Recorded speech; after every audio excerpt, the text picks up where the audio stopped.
Welcome to Silver Lining for Learning, episode 237, Care Education, Living the Standard Through the Care Revolution. I'm your co-host, Lydia Cao from University of Toronto. And joining me today are my fellow co-hosts, Professor Chris Dede from Harvard University, Professor Punya Mishra from Arizona State University, and Professor Yung Zhao from the University of Melbourne and University of Kansas. And today we'll be learning from Jimmy Edwards and Rebecca Ferree about care education and care academy, and as well as care revolution that's happening on Wiquo app. And together they are creating Care Academy, where 8 to 18 years old engage in project-based learning, real-world problem solving, community-centered collaboration, as well as compassion-driven curriculum. I have to say that as a former classroom teacher myself, I am absolutely thrilled to have the opportunity to speak with Rebecca and Jimmy today, two educators who have had the courage to step outside a traditional classroom system and create something new, something truly serves learners. So if you have been following the show, you remember our conversation in episode 199 about the Wiquo app with Sume and Ayla, two remarkable young sisters who took business in their own hands during the pandemic to create their own remote learning platform. Today's story will build on this beautiful foundation, showing us how Wiquo app is enabling incredible educators like Rebecca and Jimmy to create these learning communities like Care Academy. Jimmy Edwards is the director of Care Education, an education nonprofit connecting and empowering both families and educators to thrive in a future of non-traditional learning. Jimmy is passionate about leading the care revolution and has served as a teacher, instructional coach, and researcher in public, private, alternative, international, and adult learning settings. Rebecca Ferree is a passionate educator, learning coach, and homeschooling mom with over 15 years of teaching experience. After leaving traditional public school in 2023, she began homeschooling her daughter and joined the innovative Wiquo School, where they embrace self-directed, project-based learning.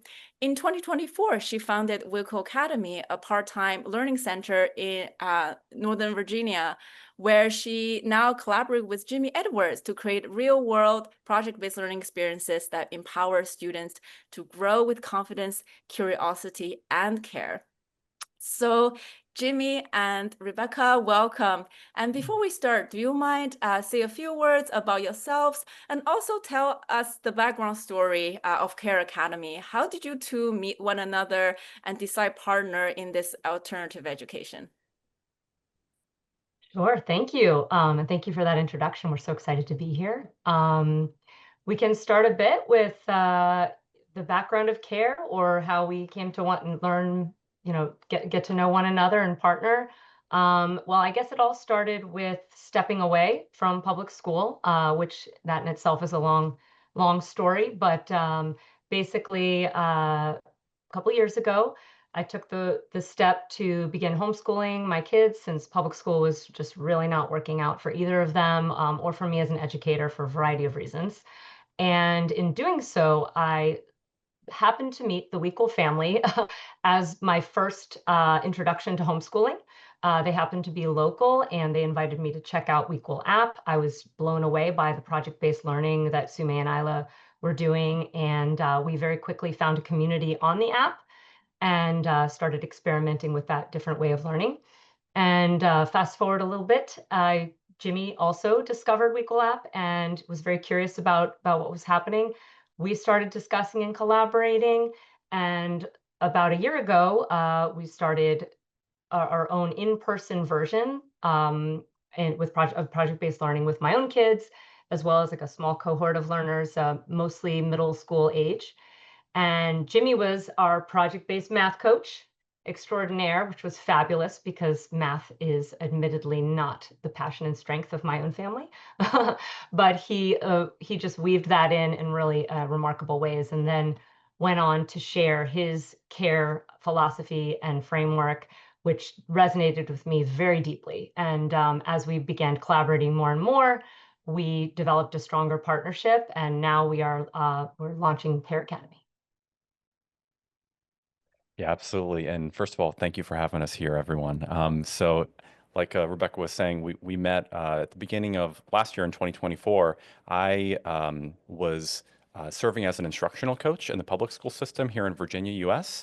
And I had previously been a math and music teacher in not only public schools in Virginia, but also I taught at the American International School of Lima in Peru for a couple of years in COVID, which I thought I had it all figured out. Like 2019, I was like, I'm going to go teach internationally, do a doctorate program, learn Spanish, and then that 2020 happened. And so, I learned a lot from teaching in Peru, but I came back preparing to do my dissertation work in curriculum and instruction. I was very interested in not only helping potentially professionalize teaching. That was a big topic in the University of Virginia for us, but also I was really interested in the future of curriculum. How do we evolve our current public school model of education and what students actually learn in school or just in life? Like, what's really important these days? Just because, we know that our industrial revolution model and it's just not working for a lot of students. And so I was doing a research study about core values of learning and collaboration. And it was through that process that ended up stepping away from the public school system, but also partnering on Week Will Lab with the team and then with Rebecca to be getting into project-based learning.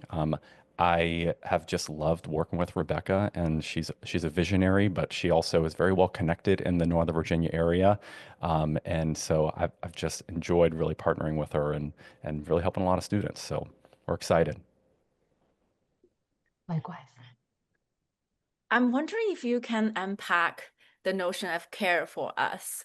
What does care mean to you, and how does that manifest in your at Care Academy? Yeah, so when I was researching universal curriculum elements, it was initially all about the concept of collaboration.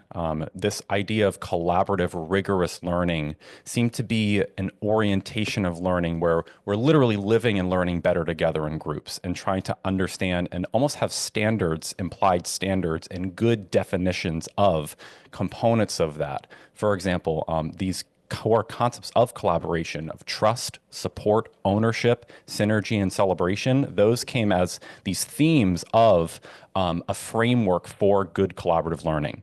And so then after that, when I started working with the Weekwell family, we were trying to sort of understand that a little bit better. And this concept of care kept coming up where it's like, what is sort of the ethos or when you have really good learning, it's not just collaboration. There are some greater values behind that. And so even just the word care, like feeling and showing curiosity and compassion, it's a very big deal in learning that we think is overlooked. We have social emotional learning programs, for example, PBIS, MTSS, all of these things that are trying to have good frameworks for teaching and learning. But the concept of care really does seem to be a through line of excellent learning in every way that we can imagine. And those pillars of curiosity and compassion, particularly, we call those the two pillars of care. And for that to then be learner centered so that we're empowering self-directedness and true life readiness, it's just something that traditional schools just don't have the capacity or the setup to do. But positioning care as a through line core concept of learning is really what it's all about.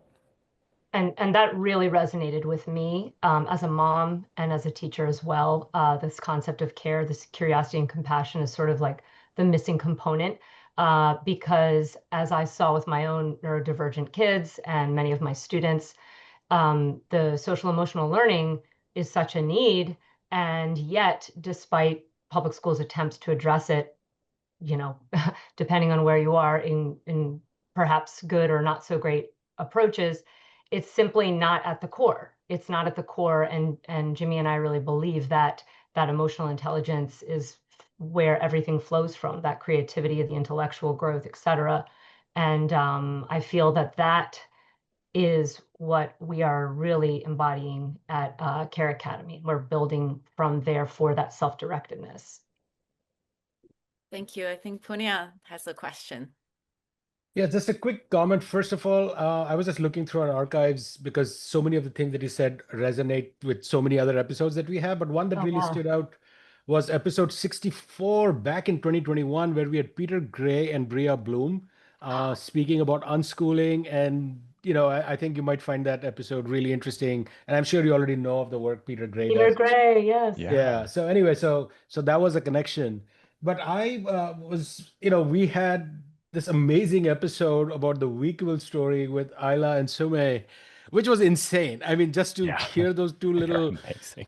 girls, they were sort of bickering with each other. Not bickering is too strong a word, but they were sort of bouncing off each other like sisters Hmm. do. But they had this vision. It was amazing. So I was just curious about maybe you can build on that piece a little bit, like how Weakwill came into the story and what that has, because we sort of know one part of the thing, and then to see this expand out is just it's just amazing. And so maybe you can share a little bit about what role that played, that the app and the community and so on, in helping you guys achieve whatever that you wanted to do. And then now I think you are doing a more of an in-person kind of a thing, or at least more geographically located. Maybe talk a little bit about that. I'd love to chime in first if you don't mind, Jimmy. Please. Because when I initially met Joe, who is their, Sume and Isla's father, Yeah. and he really resonated with me as just an outside the box thinker. And when he told me, his kids were the same age as my kids, they happened to be 15 minutes from us. Um, then he invited us to really explore not just explore the app, but explore like an online learning pod. And this whole concept was foreign to me as a public school teacher. I said, what do you mean? So I was like, I don't know. I did virtual COVID online public school, and now I am forever turned off to the concept of virtual learning. And he's like, no, no, no, it's not like that. I said, okay, well, my father always told me to examine my assumptions, so I'll give it a shot. And what I found was now 13-year-old, who was then 11 in particular, it absolutely transformed her because she Hmm. went from being a kid who her last year in public school, she was confused, overwhelmed. The pacing was just breakneck, and you didn't have very much time to delve deeply into the things she actually was curious about. To suddenly, she was empowered to write projects, share them with other kids. Other kids were commenting and lifting her up, and so she then was empowered to use the app to create clubs and projects. So she was every day like, I want to start an environmental club, I want to start a dance party, I want to start an art club. And at the time, she just had more ideas than you could even imagine. But that to me was just a light bulb.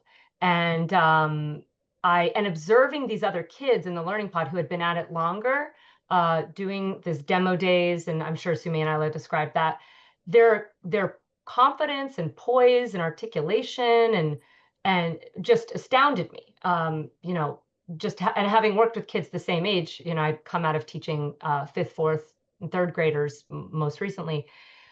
So to the point where I couldn't shut up about it. And everywhere I went, I was sharing this with other parents who, just seeking other homeschoolers. And, but at the same time, I really respect that a lot of kids do thrive with the in-person component. And I think that, there can be a balance of both virtual and in-person learning. So that's a bit of how I got involved in it. Maybe Jimmy wants to chime in because I could just go on and on. Yeah, sure. So I ended up finding out about the Weekwell family and the app while I was trying to learn more about alternative and non-traditional education, and particularly the homeschooling community. So I was trying to join a few Facebook groups, trying to do interviews with different homeschooling families. I ended up getting connected with Sume and Isla, and did a little consult with them. And I was just floored by what they're able to do. Like the proof is kind of in the pudding, but more specifically, so in traditional school, we do all this research on how to get students to more efficiently do government standards of learning. And it's fundamentally demotivating when students don't have choice and aren't empowered to make their own decisions, and they don't actually even learn by doing. For example, we can have a business or an entrepreneurship class where we have textbooks, but then students don't actually start a business. Like that doesn't really seem to be very real world. Or you could be in a classroom looking at a diagram of a car in a driver's ed class, but then you go do the real world, driving. And so WEQUAL stands for learning by doing and cultivating creative intelligence. And it comes from the equilibrium or seeking specific knowledge of the learners themselves, not being forced to do someone else's standards. And what that unlocks in people, I didn't realize the value of that until I saw so many students on this platform achieving their own goals, designing their own projects. I mean, just getting absolutely involved in community, helping each other. But it wasn't because someone was forcing them to do things that they didn't want to do. And like that to me, it resonated with me so much because again, as a doctorate researcher, like I know I coach so many teachers, but when it comes down to it, the root cause of so many of our problems is that we're still not centering learners in education, except for in some of these really innovative programs. And so the work that I was doing with CARE and seeing young people starting a school and successfully helping hundreds of people across the world, founding an app, raising money, a $60,000 grant from Vela. I'm like, what is going on? There's something to this. And like Rebecca was saying, I mean, these young people are just so articulate and so driven. And I mean, like the fact that young people can create websites, edit videos, learn languages and math and presenting in demo days, designing complete processes of instructional methodology and helping people managing, leading. I'm just like, I need to join this. I need to Yeah. join this. I need to get involved and just see what we can do. Best decision I ever made. So this is great, Jimmy and Rebecca. Thank you so much. We actually, I think I had a contact with a parent and who also started academy. I think we had her and her student online. That was before Lydia joined us. I think she lives in Maryland. She might move to Virginia too. I was trying to look for her name, but I couldn't. I forgot about that. But anyway, so on our show and also in our own experiences, we've seen a lot of similar examples like what you guys are doing. Several years ago, I was keynoting at actually I met Peter Gray at AERO, a bunch of them. So we see this almost every week. Somebody's emailing me, we're starting something new, and the basic ideas are very similar, curiosity, creativity, compassion, critical thinking. Basically, you want to care about the child. You want to let the child drive education. So I have been arguing that for decades. And yes. So my curiosity comes with this. Both of you said public schools cannot do this. So basically, we're giving up on public schools. And public school is a huge proportion, right? I mean, it's the massive number of people goes to public schools. So I was wondering if any public school people are listening to this, Jimmy and Rebecca, what would you tell them? What do they need to change? How could they build, a care academy within the public school? I've been running experiments in private schools, public schools, and Catholic schools in different countries. And, that works sometimes, doesn't work other times. So I would love to hear from you, your analysis. Sure. I'll be brief because I know Okay, Jimmy has go a ahead. lot to say. So I'll be real brief. I think it is doable, but it requires a shift. It requires a mind shift. And just like we said, you can tack on the SEL programs to the existing framework and hope that it produces positive results, and it might to some degree.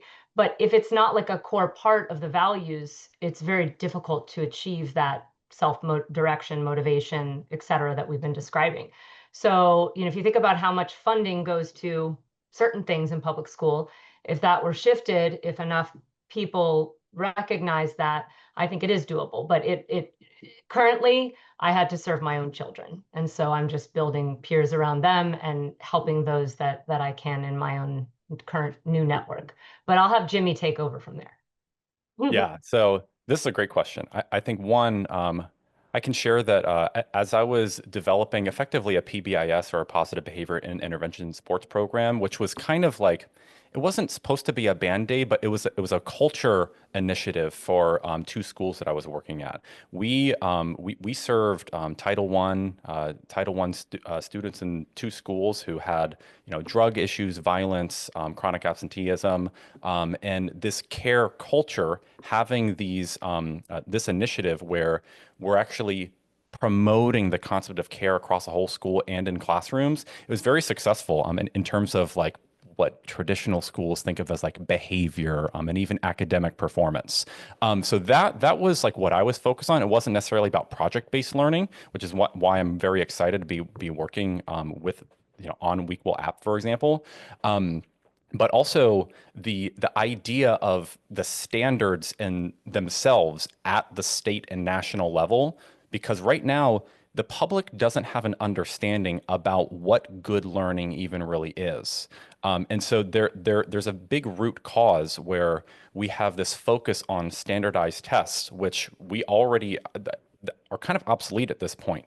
If you can have Chat GPT and Claude and Grok, we don't know what people really need to learn anymore. And so we're trying to have a framework that when we talk about the 5 pillars of intelligence, which the Weequal family really started to organize, your emotional, your creative, intellectual, your digital, and your practical intelligences as a standards framework that's not just you go to math class, then you go to science class, and you go to history class.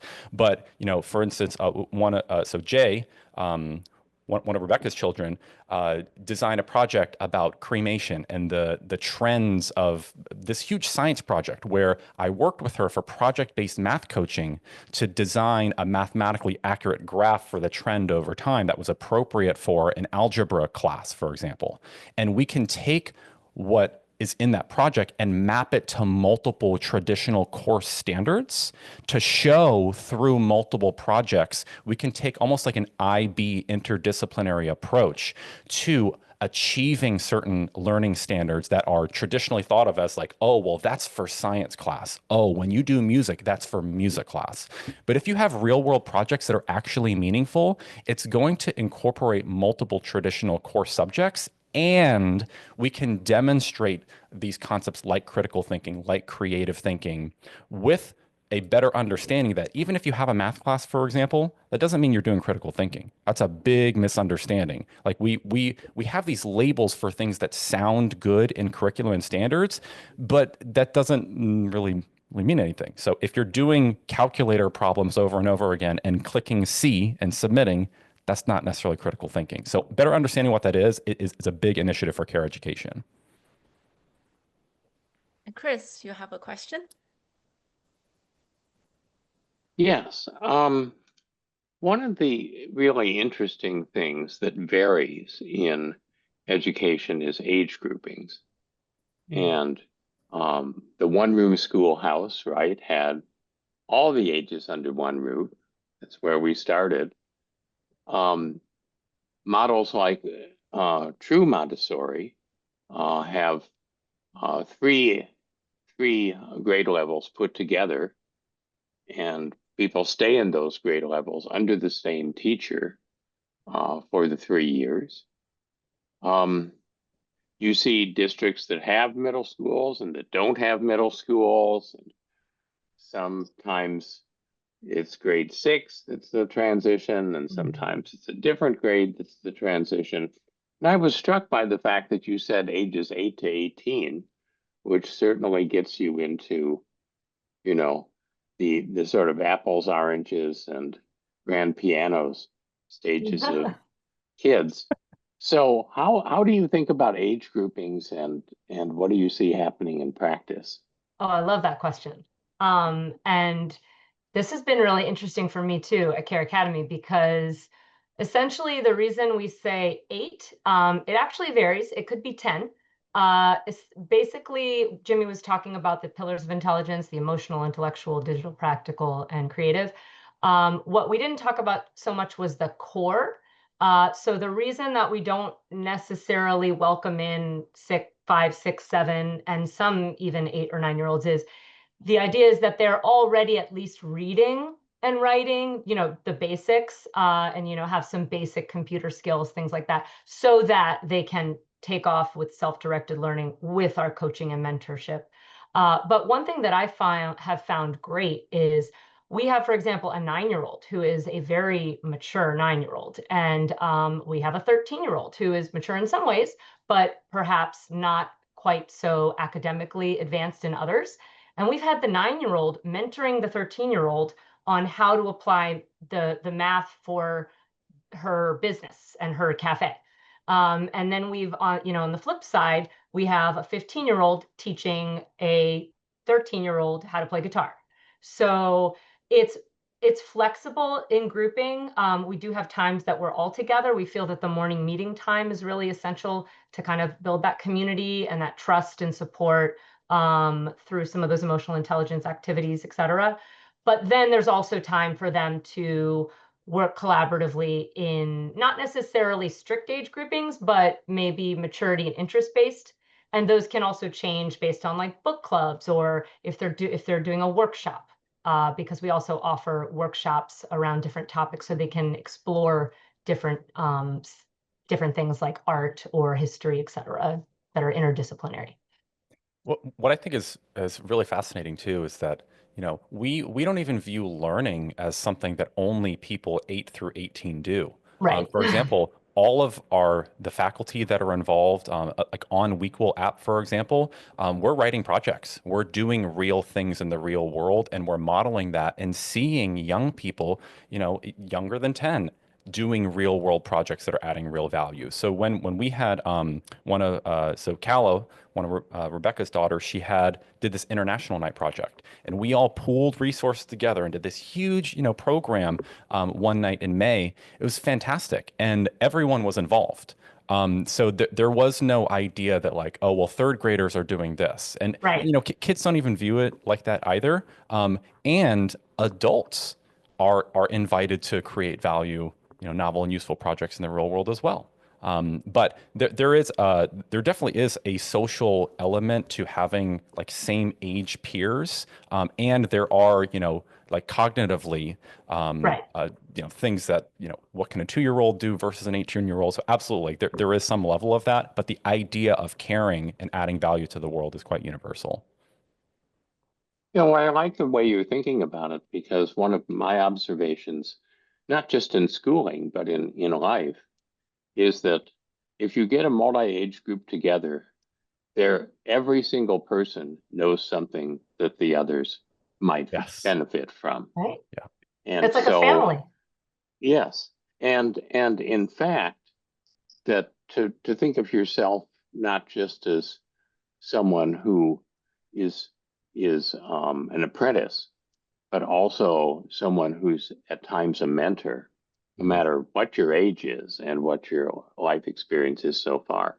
That's so important for self-efficacy and growth mindset and all those other beliefs and dispositions that we know lead to success in academics. So I'm really happy to hear how you're handling it.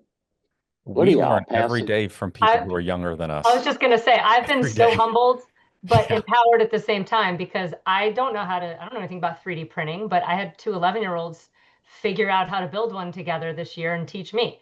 So that has happened consistently over the last couple of years, and it's been exciting. Well, I'm at a point in my life where everybody is younger than me. So I automatically end up learning from people younger than me. Well, Lydia. so my first project that I published on Weekwell, or one of my first ones, I was so scared to put my writing in public because my whole career, all I had done was submit papers to universities. I did 4, like all these degree programs and never published anything because I was just terrified. And, my doctor, everything had to be cited with a source. And I didn't want to have my own opinions because we weren't allowed to really do that very much. And Sume, teenager was like, oh yeah, just like we do iterating and improving. Like it's okay. Like we want to help you learn. Like, and I'm like, this should not be mind blowing, the idea of learning together and not being perfect yet and iterating, improving. But sure enough, like young people, they're all for it. And like we want to highlight that and not have Yeah. some of these stigmas about ages and things. Right. And the perfectionism that some kids and adults all struggle with, right? So we want to show that, hey, I just published this. Sometimes we need to just share our ideas and they don't have to be perfect. And we can all benefit from that.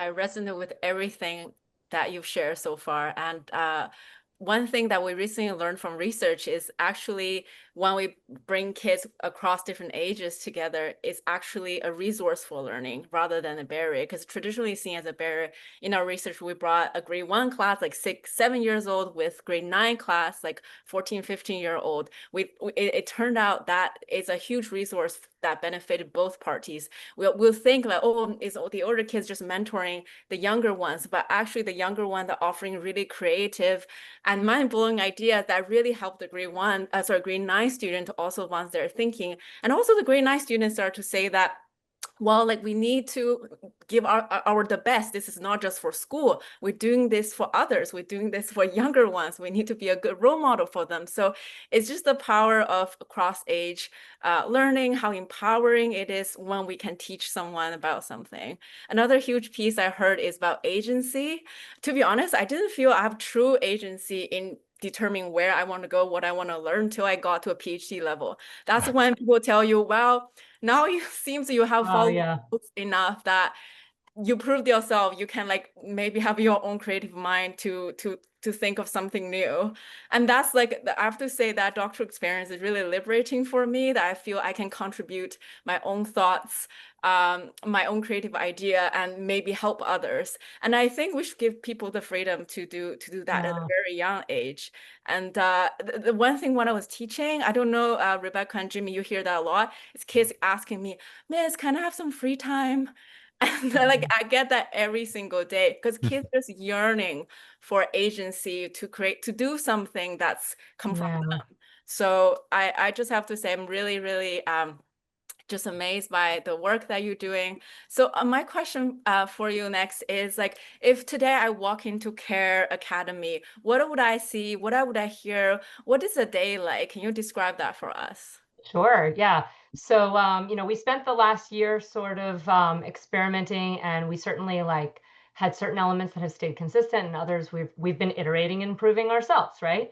But now we're very excited. We're in a new space, which also allows for some more activities and different variety of things. But basically, when kids first arrive, we kind of give them a little bit of time to just get settled. They can choose to play a game together, draw, play with, Magnetiles or Legos, something like that, play an instrument. Some kids, when they come in, we find that they need a little bit of downtime to sort of ground themselves. Others right away want to start chatting and interacting. So we have a little time for that. And then we have morning meeting. And morning meeting is just Jimmy and I are very passionate about that and excited because it's the group time I mentioned briefly where usually we have some plan that is centered around emotional intelligence or some problem solving, critical thinking type activity, usually some kind of movement game, ways for kids to sort of build community, get to know each other better. And really to foster that sense of I can have advocacy. I can feel safe to share my ideas here because people care, right? Which we find it doesn't really work without that. So then after that, we have project time and kids meet in their pods. So that also varies based on personality and interest. And they're not like fixed necessarily year long, but a small group of kids where they can share. And this is based on the weekly process, share their project ideas for the week as well as goals they may have. So sometimes it might be a small goal, it might be a huge goal. And then Jimmy and I act as mentors and coaches to help the kids, depending on their age and level of self-direction, to break down those goals into smaller chunks and project ideas so that they can then take off. And that was a piece that really resonated with me, where I found the executive functioning skills, which was a huge I guess you could say, catalyst for me leaving public school for my own kid who, my own 15-year-old who, extremely never struggled academically, but I realized once they hit middle school, it was those executive functioning skills were never really taught. And it was just assumed they were absorbing them by osmosis, and a lot of kids don't. So that's where I was like, wow, they can do something they enjoy and are passionate about, like a project, and also learn how to plan and manage their time, etc. This is a win. So then the kids either continue working on their projects collaboratively if they choose to do like a partner project, or a lot of them choose to work independently, which is fine. And then they'll kind of zone in for a while. We have about an hour for that. Then we have lunch. Then kids have some free time, like some downtime to what I call create and collaborate, which is sort of like indoor recess meets music, meets art, meets board games. They can sort of choose their own adventure. We're really fortunate. We have a partner with Empower Kids, which is a gymnastics company, Joyful Movement Center. We're actually sharing the space with them. So once a week, kids get to engage in that open gym physical movement. Otherwise, we do believe in moving your body. So we have like yoga mats, weights, jump ropes. I practice yoga. Jimmy practices Taekwondo. So kids have options to do other physical things like that. Then we have classes and workshops in the afternoon. So we in the fall, we're excited to do some interdisciplinary classes that all of our younger kids will participate in, so that they can get exposed maybe to some other concepts like, we're reading a book called Unstoppable Us based on, it's like the kid version of Sapiens. I don't know if you're familiar with that, where we'll also take field trips and to the Smithsonian Museum. We're fortunate that's right down the street, and do lots of hands-on collaborative activities. And then they'll have a little more project time, and we have like a closing huddle where the kids will meet with us and kind of talk about their highlights of their day, maybe some challenges, things they worked through.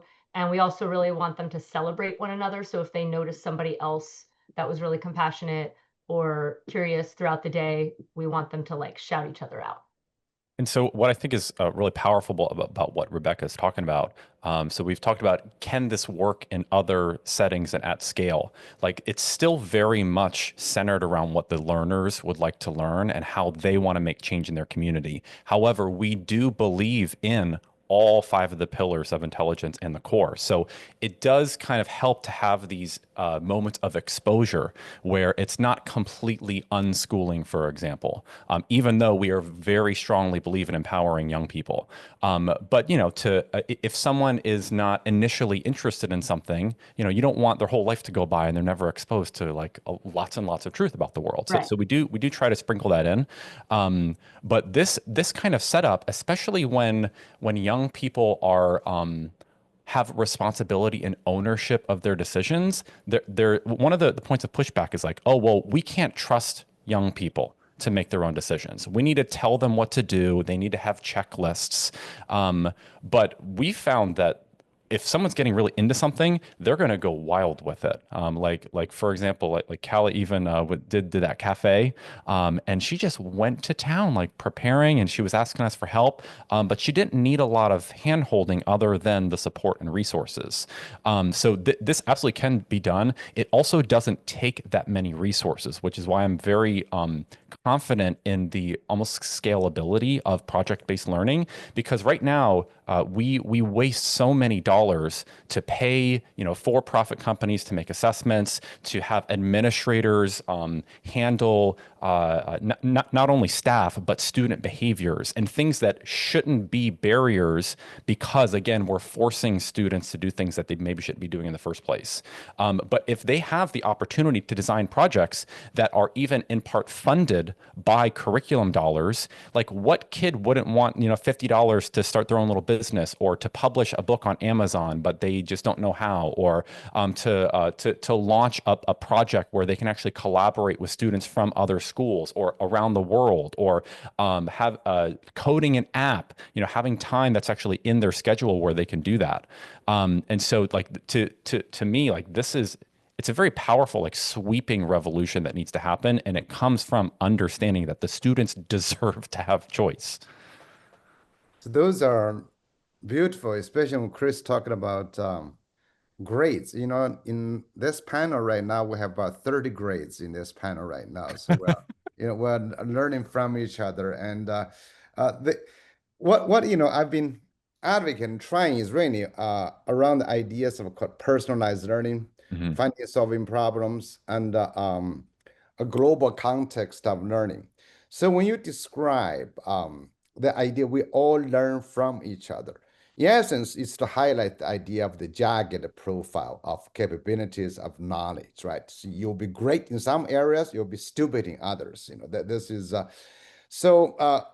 I'm actually running a camp in a few weeks in China. We got several hundred kids from age 12 to 18 from different countries. And our Wow. idea is really to explore AI. Mm. Our idea is to say, okay, what's worth learning in the age of AI? It's our topic with Mm. and we have actually graduate students. We're just running some experiment. And now what I'm curious about in yours, it sounds like you're trying to, like I said, you care, but you also have standards. Mm. And then, but you also have personalized learning. If it's personalized pathways of learning, personalized gathering of resources. So the standards is that, I mean, are the standards the Virginia standards or the standards you develop? And because, any standard, the problem with standards that once you reach it, where do you go? You go beyond that. So we're trying to say, okay, maybe we should be no standard. Like the idea about when you try to lose weight. If you buy a scale that only goes to 100 pounds, you never reach 110, because it's only, that's so high, it's how far you can go. So I'm just curious about, how you either communicate with parents or with state, because I assume you are running this as a state subsidized academy, right? You all use completely Mhm. private. Well, it's technically anybody who is currently a student with us is technically a homeschooler Okay, because but you do get money from the state. No. Okay.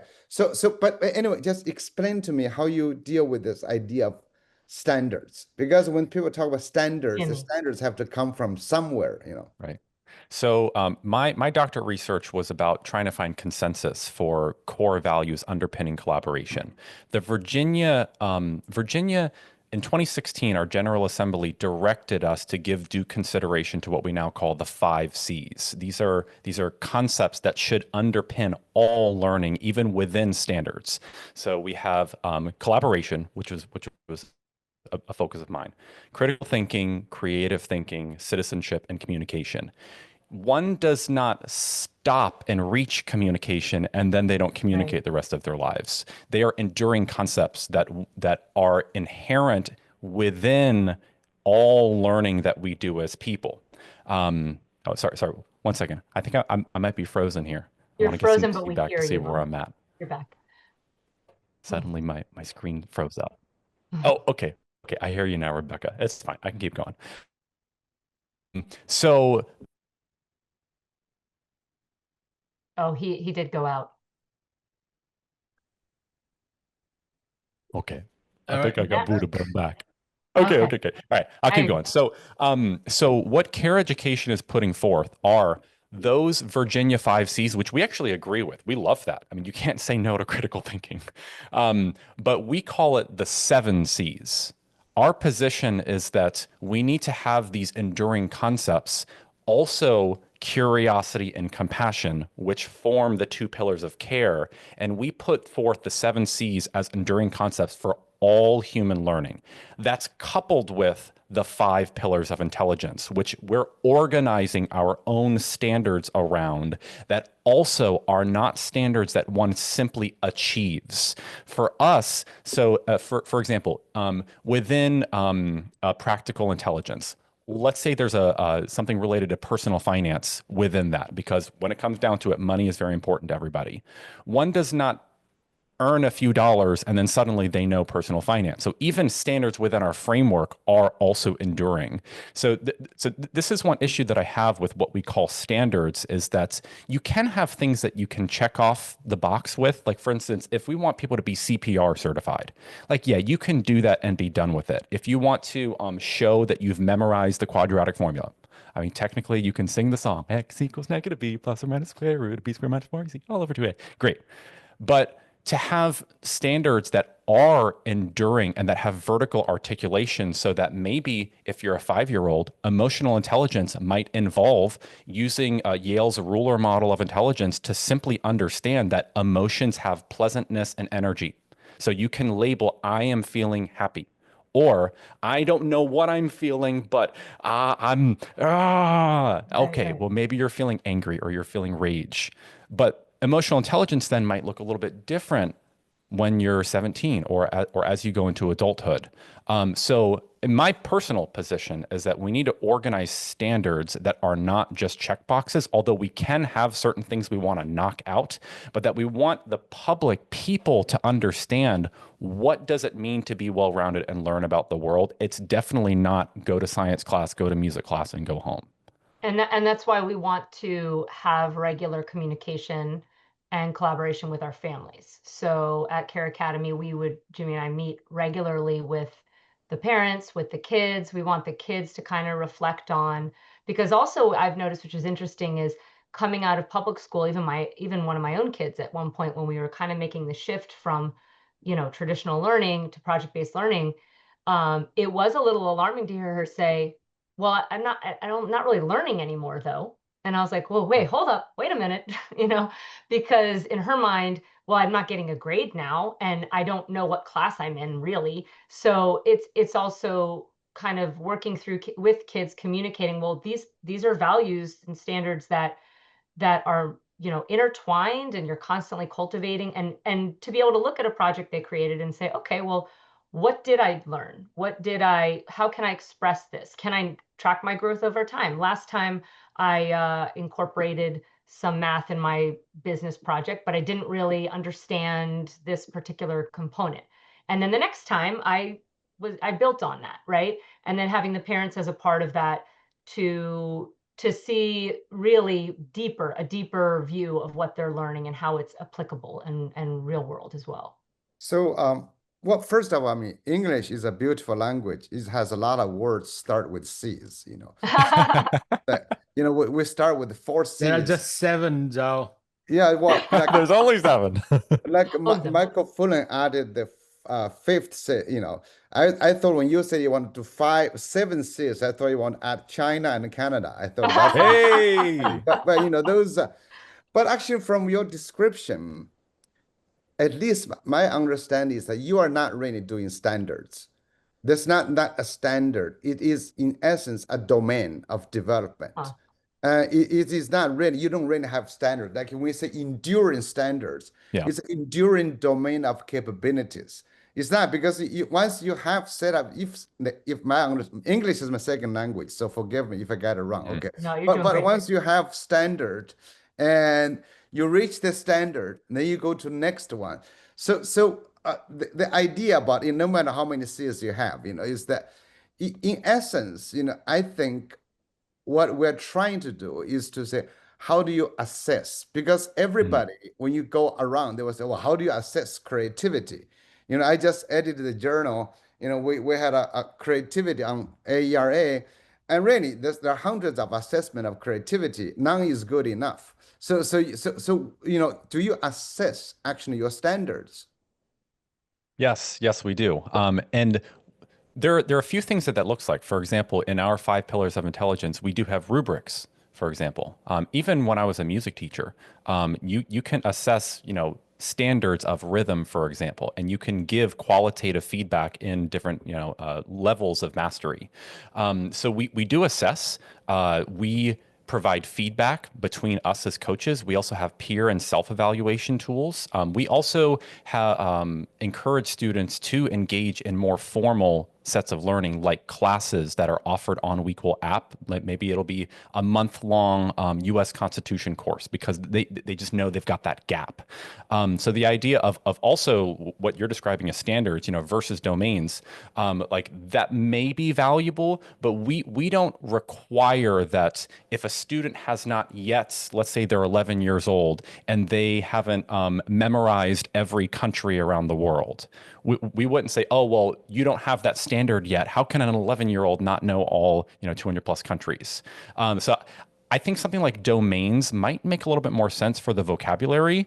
And also there are standards that are just check boxes anyways. Like for example, if you're going to, well, actually just like that, like memorizing a set of countries. Is that even worthwhile to have as a checkbox?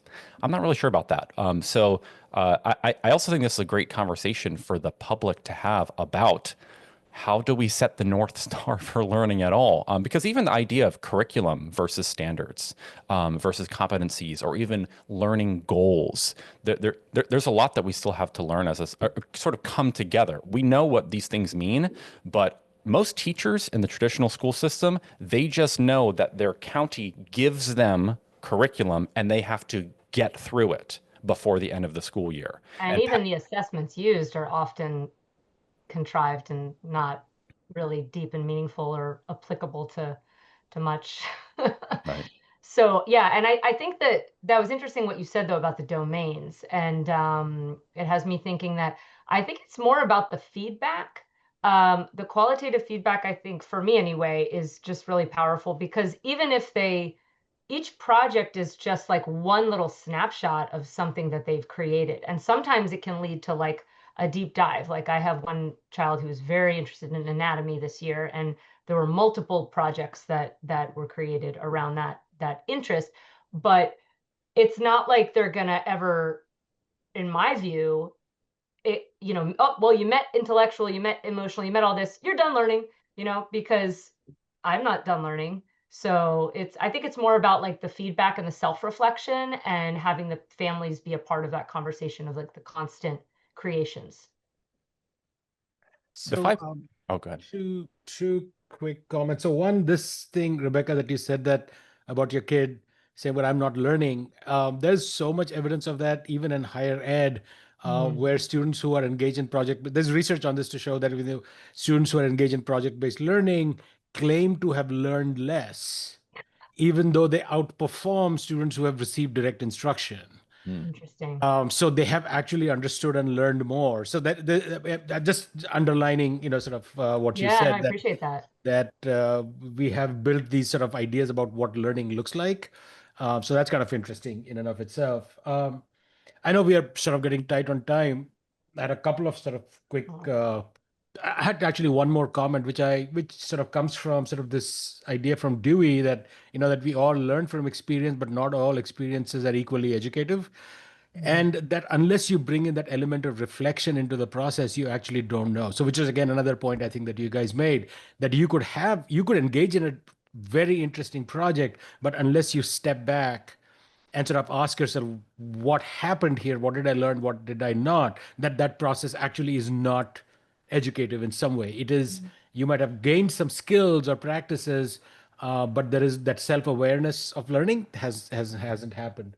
So I actually had two different questions, but I'm going to go with one because I was sort of curious, Jimmy, about your graduate school experience and how you see this play out here. But I'm going to focus actually on, you talked when Lydia asked this question about what your day looks like. I'm just curious about what your organizational structure looks like, right? Sure. Because I think, and what your sort of future plans are and how the structure needs to evolve. Do you want it to grow? Do you want it to be what level it is right now? I was sort of thinking about what those future plans are, and then how the structure needs to then shift maybe, and then what is gained or lost in that process as well. I think those are some. So I'm just curious about. Let me. I'm rambling, so let me make it more direct. What are your sort of future plans? What is the structure now? What are your future plans, and what do you see? How do you see that evolving? Yes. So this idea of a revolution of care, first of all, is kind of like our overarching, like we envision a more caring world, period. And we think that community and education are foundational to that part of the revolution. What Rebecca and I are starting with this academy is an in-person, really I guess technically a micro school, but it's going to be within a greater care education network, and that's hosted on Weequal app. Like we're friends with them. Like we love what they're doing. We want this idea of global partnership, and so part of the vision is that this flagship school is part of a greater network. We already have, for example, a faculty that we're calling the Care Society, where if you have people from around the world who want to learn in learning pods, doing the weekly process or doing Weekwell School anywhere around the world, basically kind of the legacy of what Sume and Isla had started, we are a part of that network as well. So there's the academy, there's the society, and then there's all of what we call care education, which is this kind of global movement that we're actually, me, my mom, and one of our other colleagues are starting a nonprofit around this called the Care Education Foundation, which will be raising funds. It'll be a charitable organization to be funding these efforts. And so not only with what different folks on Weekwell app are doing, but also folks in the community who don't have access to income but want to provide educational services, who need training for different things, organizations who want to adopt care culture. Because again, those 7 C's, like it's not just for kids, it's for everyone. Like curiosity and compassion, the idea of care, it empowers all communities. And so it is kind of a revolution that we're starting. But we are having a model with this academy that we think is like a very practical thing that people can sort of copy and paste, but it is part of a very grand vision that we're going to need a lot of support at. But we have that, which is great. Sorry, anything you want to add, Rebecca? I'm so excited. This has been amazing. Yeah, I we're living the never, dream. yeah, it's truly a blessing and a thrilling ride. Had I not met Jimmy, I don't know. I mean, obviously it's headed in that direction, but it's just been so exciting. Like I've never been able to have I don't know, Lydia, when you were in public school, but it's like you co-teach sometimes, right? I had plenty of co-teachers and many wonderful ones, but I get to co-teach with this amazing visionary who we also aren't getting told what to do and how to do it. And it's just been so great.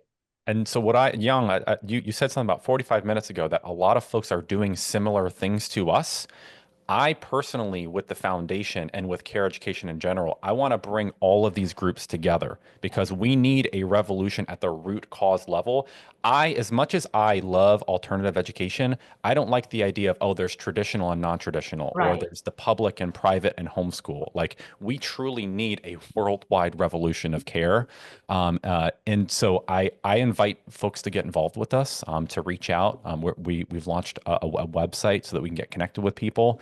And so if you do have these organizations that are doing some similar work, we want to Please help connect bring us. people Yes. together. So, And we Jimmy, we're having more community events as well to draw in public schoolers as well, because we don't want it to be like a separate thing as so, much as we are serving homeschoolers at the academy.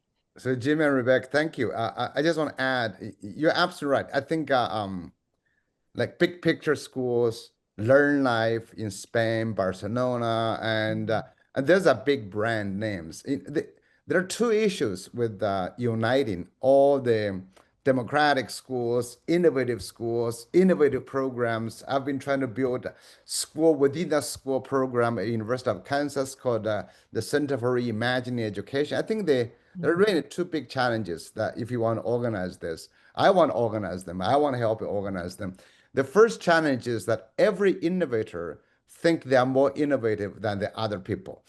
Nobody wants to say, I am less innovative. Everybody wants to outpace the other one. But the second big problem is every innovation wants to be justified by the tradition.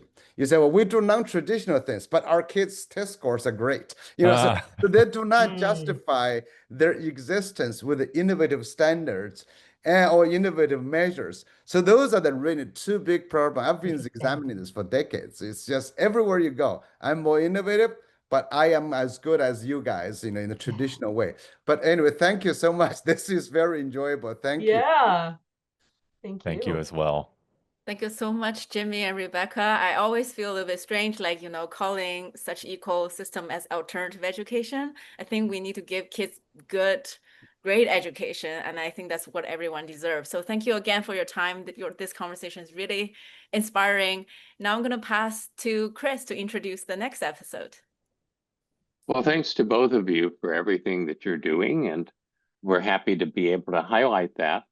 Next week, we're going to look at an initiative called EdTech Hub, which was originally launched in 2019 by the World Bank, UNICEF, the Gates Foundation, and other funders. And it focuses on the fact that often people aren't making evidence-based decisions about the use of technology in education. So EdTech Hub helps to pull together clear and actionable evidence about what works in EdTech within different contexts, within different global contexts. And in particular, next week's episode, which will be at 10 a.m. Eastern Daylight Time, an unusual time for us, but it's about Pakistan. And so to incorporate Pakistan's time zone, we had to shift our time. But we'll look at EdTech Hub in Pakistan in particular as a model of how it works in a variety of countries. So hope to see you a week from now.